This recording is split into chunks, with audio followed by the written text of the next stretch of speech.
Hello বন্ধুরা, এই যে দেখুন আমি চাপা মুখার্জি। এই যে রান্নাঘরে, আমার রান্নাঘরের সঙ্গে সবারই পরিচয় হয়ে আছে। আমি রান্না করছি। এই দেখুন তেলের ওপর পেঁয়াজ দিয়ে আলুটা ভেজে আগেই ভেজে নিয়েছিলাম, তবু আর একবার ভাজছি। এই যে বন্ধুরা, এই যে দেখুন মাটন ছেড়ে দিলাম। মাটনটা ছেড়ে দিলাম।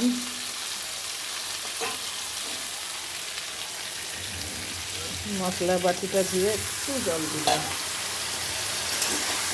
এই যে কষা হচ্ছে এখন। এতে এই যে শিলে বেটে মশলা করেছি। মশলা বলছি আদা, জিরে, রসুন, অল্প দু একটা শুকনো লঙ্কা আর গাছের পাকা লঙ্কা। এই যে বন্ধুরা, এটা মটনটা কষা হচ্ছে। বন্ধুরা, আগের দিন মটন এনেছিলাম, তার থেকে একটু রেখে দিয়েছিলাম। সেই মটনটা হচ্ছে বন্ধুরা। এই যে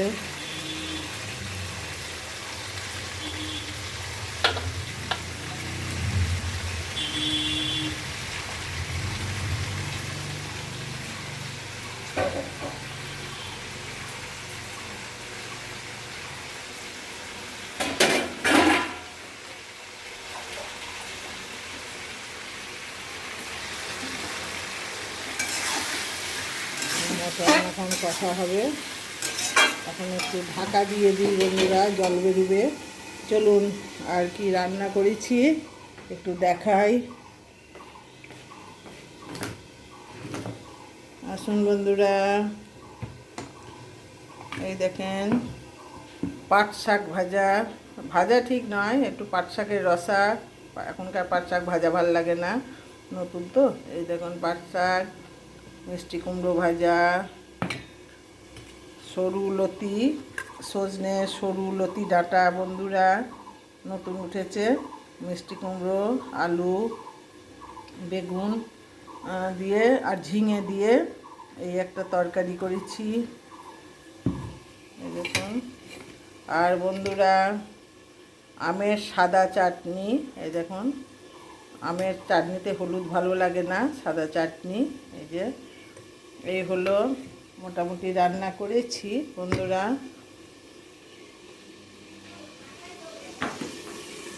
এবার ঢাকাটা খুলি। খুন্তিটা পেতে গেছে বন্ধুরা। এই যে মটনটা কষা হচ্ছে।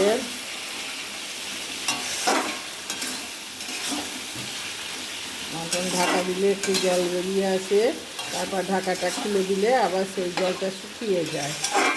এটা মটনের সাধারণভাবেই মটন রান্না হবে বন্ধুরা, কোনো এক্সট্রা কিছু না।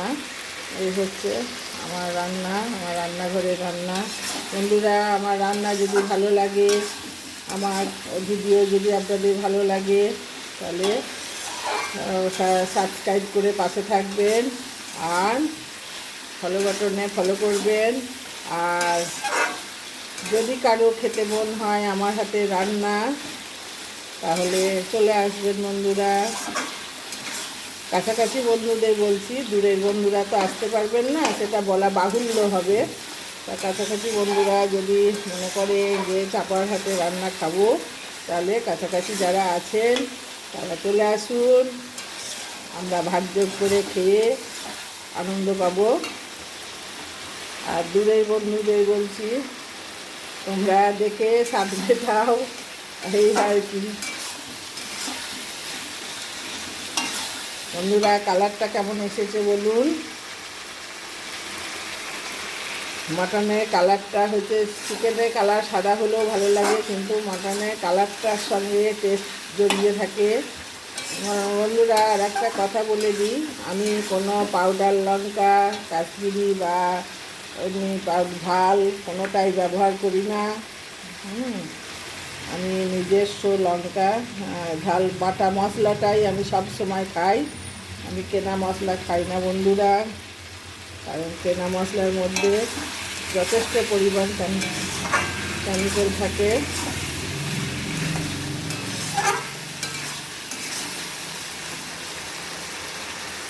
এই হচ্ছে আমার রান্না বন্ধুরা।